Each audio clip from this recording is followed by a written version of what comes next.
காணாமல் போனோர் பற்றி அறியும் ஜனாதிபதி ஆணைக்குழு விசாரணையும் சாட்சி அளிப்பும் நேற்று சனிக்கிழமை குச்சவெளி பிரதேச செயலாளர் அலுவலகத்தில் நடைபெற்றது. இந்த ஆணைக்குழு மேல் நம்பிக்கை இல்லை, சர்வதேச விசாரணை தேவை என்பதை வலியுறுத்தி திருகோணமலை மாவட்டத்தில் கடந்த காலத்தில் காணாமல் போனவர்களின் உறவுகள் கவனஈர்ப்பு போராட்டம் ஒன்றை நேற்று குச்சவெளி பிரதேச செயலகத்திற்கு முன்பாக நடத்தியிருந்தனர்.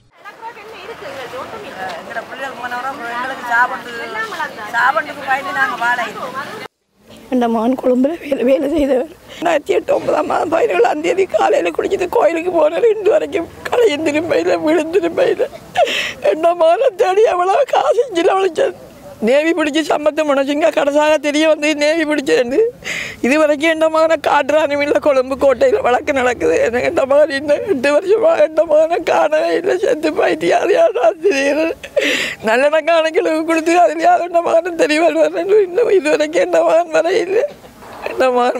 திருகோணமலை மாவட்ட சிவில் சமூகம் மற்றும் திருகோணமலை மாவட்ட காணாமல் போனோர் சங்கம் என்பன இந்த கவனஈர்ப்பு போராட்டத்தை ஏற்பாடு செய்திருந்தது. புதிய அரசாங்கம் காணாமல் போன தமது உறவுகளை மீட்பதற்கான நடவடிக்கையினை துரிதப்படுத்தவும் தமது கோரிக்கை தொடர்பில் விரிவான செயற்பாடுகளை மேற்கொள்ளுமாறும் இந்த போராட்டத்தின் போது வலியுறுத்தப்பட்டது.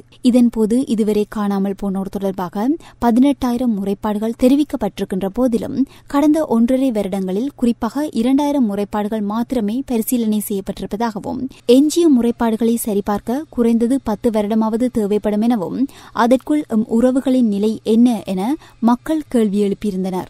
இதன்போது எமது உறவுகளை மீட்டு தாருங்கள், எமது உடன்பிறப்புகளை விடுதலை செய்யுங்கள், தமிழ் மக்களை இனியும் புறக்கணிக்காதே போன்ற வசனங்கள் அடங்கிய பதாதைகளையும் ஏந்தியிருந்தனர்.